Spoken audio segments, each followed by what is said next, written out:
औज़ुबिल्लाहि मिनश्शैतानिर्रजीम बिस्मिल्लाहिर्रहमानिर्रहीम। आप देख रहे हैं मेरा यूट्यूब चैनल और मैं हूं आपका मेज़बान मलिक शकील अहमद आवान। उम्मीद है कि आप हर तरह से अपने मामलात में सुरखरू होंगे। और आज हमारे पास जो मेहमान हैं हमारे स्टूडियो में, जाहिद भाई, ये अपने वजूद में एक शहर हैं, ये एक आबाद शहर जैसी बस्ती है। ये हर फन मौला हैं, बहुत सारे काम करते हैं। कामों की जो है तारुफ वो इनकी ज़बानी ही हम सुनेंगे। लेकिन ये अल्लाह ताला का बहुत लाख लाख करम है कि हमारी पाक सरज़मीन पे टैलेंट की कमी नहीं है। हर लिहाज से हम हर जो शोबा है हमारी कौम उसमें एक्सपर्ट है और ये बहुत सारे कामों में एक्सपर्ट है। अस्सलाम वालेकुम जाहिद भाई, कैसे हैं? खैरियत से हैं? जाहिद भाई, सुना है कि आप जो है वो बड़ा एक वो बोलने वाले व्लॉगर हैं और यूट्यूबर हैं। तो ऐसा खैर होना चाहिए, इंसान को बेबाक इंसान होना चाहिए। लेकिन आप में मुझे जो मालूमात मिली है उसके मुताबिक आप अच्छे कमेंटेटर भी हैं। जी शकील साहब, बहुत शुक्रिया। और वो आपने तो खैर बहुत बड़ी बात कह दी। अपने आप में एक शहर, बस ये अल्लाह की दी हुई चीज़ें होती है, गॉड गिफ्टेड। कमेंट्री का मुझे शौक़ था, मतलब टीन एज में ही। तो टेप टेनिस क्रिकेट जो हमारे डिस्ट्रिक्ट में होती है एबटाबाद में, या उसके अलावा इस्लामाबाद में ज़्यादा हमारे टूर्नामेंट्स होते हैं, तो वहाँ पे मैं करता हूँ। और उसके अलावा बोलने का ये है कि मैं तकरीबन पिछले 10-15 साल से, मतलब सियासी जलसे जो हैं, पॉलिटिकल एक्टिविटीज़, वो as a stage secretary host करने का मुझे शौक़ भी है। और कमेंट्री का भी मुझे चूँकि शौक़ था, तो वो करते करते मतलब मुझे मज़ा आता है। मुहावरा खुलता चला जी गया। जी, मुहावरा खुलता चला गया। और फिर सीधी बात है, आप जैसे दोस्तों के साथ मेरी हमेशा रही। टीन एज से ही मैं जो बोलने वाले लोग हैं ना, कमेंटेटर हैं जो स्टेज पे बोलते हैं, सियासी जलसों में तकरीरें करते हैं, इवन मजहबी जो हमारे रहनुमा हैं उनके साथ रही, तो वो बोलने का एक मुहावरा बस अल्लाह की तरफ से आ गया, अल्लाह का करम। तो नहीं, ये तो हो गया कि अल्लाह का करम है। एक इंसान के अंदर ना शौक होता है। आपको ये शौक किससे, आप इंस्पायर किससे हुए कि यार मुझे भी कमेंट्री करनी चाहिए? ये रेडियो के ज़माने में, यानी ये टीवी से पहले का ज़माना था। वो कमेंटेटर आपने सुने होंगे, वालिद साहब रेडियो पे, वो जापानी रेडियो होता था, छोटा सा सेल वाला हाँ, ऐसा ही है, ऐसा ही, बैटरी बिल्कुल वाला। बड़ा दौर था वो जी। जी, तो उसमें एक हसन जलील होते थे हाँ, कमेंटेटर। और वो एक तो क्रिकेट का भी था शौक, लेकिन उनकी कमेंट्री में आप यूँ समझिए कि मतलब रेडियो के साथ कान लगा के मैं कमेंट्री सुनता था। तो मुझे उस वक्त मैं सोचता था कि यार कभी मैं भी मतलब कमेंट्री करूंगा, इनकी तरह तो नहीं, लेकिन मुझे उस हाँ, वक्त मतलब शौक अंदर वो शौक पैदा था। जी होता था जी ना, हाँ, बिल्कुल। बिल्कुल, बहुत बचपन से। तो ये जो रेडियो की आप बात करें, मैं आपकी थोड़ी सी बात को आगे बढ़ाता हूँ। रेडियो वाली जो कमेंट्री ना, क्योंकि आपने मुझे बड़ा वो एक याद दिला दी है। मेरे वालिद साहब, अल्लाह ताला गरीक रहमत करे, तो मैच ये जो है जावेद मियांदाद और ज़हीर अब्बास लोग ये मैच खेला करते थे। तो मेरे वालिद साहब जो है वो टीवी लगा के उसकी आवाज़ बंद कर देते थे, ऊपर रेडियो रखते थे। वो ब्लैक एंड वाइट टीवी होता था हमारे घर में, वो ऐसे करके खुलता था अलमारी की तरह ना। तो वो कहते थे कि मैच देखना इस पे है, लेकिन जो खून गर्माती वो कमेंट्री है ना, उसका मजा नहीं आता। बिल्कुल बिल्कुल। तो थोड़ी सी अगर आप मतलब फर्ज करेंगे आपके सामने मैच हो रहा है, तो आप कैसे कमेंट्री करेंगे, वो थोड़ा सा अंदाज हमें बताएं हमारे नाजरीन को। सर, यहाँ पे एक लास्ट टूर्नामेंट हुआ है जिसकी मैंने कमेंट्री की है कुछ दिन पहले ना, तो वो सेमीफाइनल की एक मूवमेंट थी। सेमीफाइनल में मेरा ख्याल लास्ट, नहीं सॉरी, फाइनल, हाँ जी, फाइनल मूवमेंट। लास्ट 2 बॉलों पे चाहिए थे कुछ 4 या 5 रन। अच्छा। तो वो जो आगे हुआ वो मैं आपको बताता हूँ। सही सही, बड़ी गर्माने वाली होगी ये। जी हाँ जी, सादात विकेट पर मौजूद हैं और उनके सामने बॉलर शायद मुझे बोलो बना ले। हाँ जी, बॉलर शकील साहब हैं। तो फाइनल मोमेंट को मंक आपका, ये फाइनल मोमेंट है, दिलों की धड़कनें तेज है, सांप शिकन मैच है, दोनों तमाशाई अपनी अपनी जिस तरह सांप सूंघा हुआ है दोनों ड्रेसिंग रूम में। लास्ट 2 बॉल और 5 रन चाहिए, और इस तरह बॉलर अपने निशान पे पहुंचे और बॉल वाइड हो गई है। खेल में और ज़्यादा थ्रिल आ चुका है नाजरीन। अब एक बॉल पे सिर्फ 4 रन चाहिए, तो देखते हैं ये कब किस तरफ जाता है।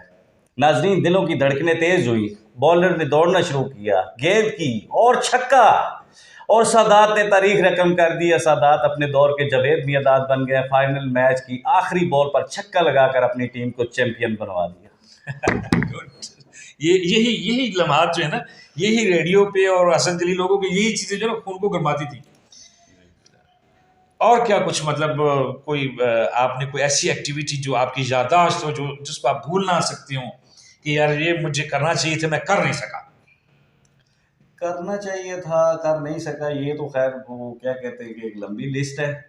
लेकिन मैं दो चीज़, एक तो मुझे ये शौक था जो मैंने आपको बताया, और दूसरा मेरे अंदर मुझे एक सोशल वर्क का बड़ा शौक था कि यार मैं सोशल वर्क करूं ईदी साहब की तरह। माशाल्लाह। शायद उस लेवल पे पहुंचते हुए वक्त लगता है, लेकिन मुझे शौक था और मैं किसी न किसी हद तक वो शौक मैंने पूरा किया है। मतलब दोस्तों से, कजन्स हैं जो मेरे, जो स्टेबल लोग हैं, उनकी मदद से मैं सोशल वर्क अपने तौर पे कर रहा हूँ कि कहीं पे मुझे पता चले कि कोई मतलब बेवा है, कोई यतीम बच्चे हैं, हॉस्पिटल में कोई ऐसा मतलब मजदूर है, वो बीमार हो गया, उसकी सोर्स ऑफ इनकम बंद हो गई है, तो मैं अपने उन दोस्तों से जो मुझ पे ट्रस्ट करते हैं, वो काफ़ी टाइम से 8-10 साल से कर रहा हूँ। लेकिन बस एक थोड़ा सा कसक अंदर ये है कि जिस लेवल पे मैं करना चाह रहा हूँ उस लेवल पे मैं अभी पहुँचा नहीं। अच्छा, इसमें ये जो मतलब करते हैं आप, सोशल वर्क करते हैं या लोगों की खिदमत के लिए जो आप, इसमें कोई आपने कोई बाकायदा कोई एनजीओ बनाई, या सिर्फ ये है कि आप जैसे वन मैन शो कि यार ये मैंने दुख देखा है, इसके लिए मैं मुदावा कर सकता हूँ, मैं फलां को कहूँगा तो ऐसे हो जाएगा, या कोई प्लेटफॉर्म भी बनाया?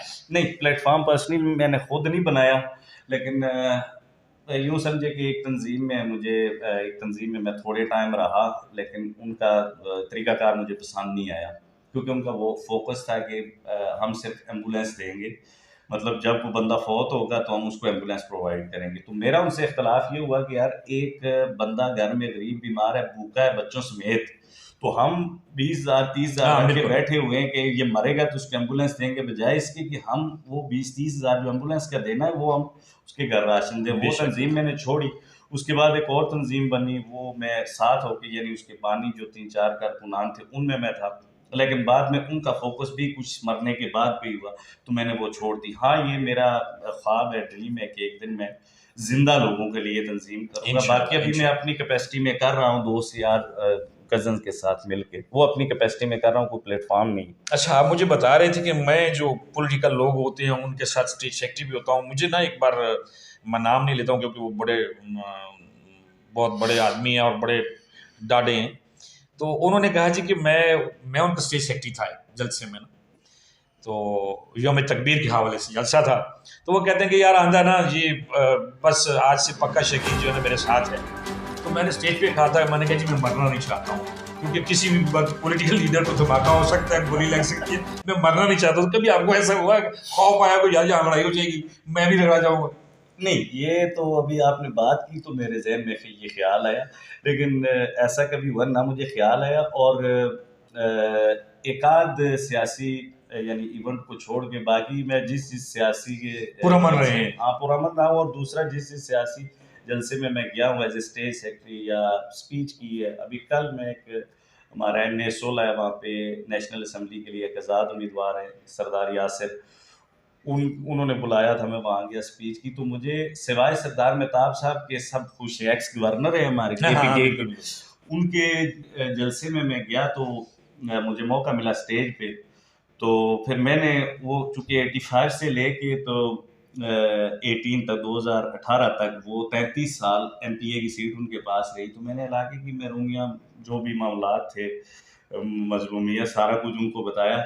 तो उसके बाद मुझे लेफ्ट साइड राइट साइड से कहा गया कि जी इसके बाद आप लगता है सरदार साहब के फंक्शन में आप नहीं जाएंगे क्योंकि आप सवाल करते हैं। तो मैंने कहा जी अगर आप सवाल ना करें तो फिर ठीक है। मैंने कहा नहीं जी, मैं सवाल तो करूंगा, सवाल तो मेरा हक बनता है। बिल्कुल जी। ये जी चंद बातें हमने ज़ैद भाई से की, और इन्होंने स्पेशली बड़े दूर से हमारे पास आए, हमारे स्टूडियो में, ये इनकी मोहब्बत है, और अल्लाह ताला ने ज़िंदगी दी, सेहत दी, सलामती दी, और अल्लाह ताला इनको कामयाब करे। आइंदा भी हम इनसे बातें किया करेंगे, और बातें हम इनसे करने के साथ साथ एक चीज़ इनकी जो लुकी छुपी है उस पे भी आप लोगों को सुनाएंगे कि ये नात खां भी बड़े अच्छे हैं। लेकिन नेक्स्ट मीटिंग में इंशाल्लाह, क्योंकि ये आज कहते हैं कि मैंने सिगरेट बहुत पिए हैं और सिगरेट पीना बहुत बुरी आदत है, तो गला ठीक नहीं है, इंशाल्लाह ज़रूर करेंगे इनके साथ। और ये जो NGO की बात कर रहे हैं और ये जो इसकी बात कर रहे हैं अब्दुल ईदी साहब की, हकीकत में हमारे मुआशरे को ऐसे हमदर्द लोगों की ज़रूरत है जो किसी भी तरह से किसी मज़हब मसलक को छोड़ के एक इंसान होने के नाते, अभी स्टोरी में आने से पहले हमारे दरमियान बात हो रही थी कि हमारा अल्लाह और हमारा रसूल इंसानियत को डिस्कस करते हैं, मज़हब मसलक को डिस्कस नहीं करते हैं। इंसानों की बिला तफरीक मज़हब रंग उनकी मदद करनी चाहिए। अल्लाह हम सबको तौफीक दे और इंशाअल्लाह हम इनकी जो एक्टिविटीज़ होती हैं, जो ये सोशल वर्क करते हैं, उस पर भी कवरेज करेंगे और इंशाअल्लाह इनके साथ देंगे। और उम्मीद है कि इनके हल्के के लोग जो वहाँ पे ज़ाहिर है हमारा प्रोग्राम देखेंगे तो उन्हें भी पता चलेगा कि हम पूरी नीयत के साथ जो है ये लगे हुए हैं और हम इनके साथ हैं इंशाअल्लाह। जज़ाकल्लाह।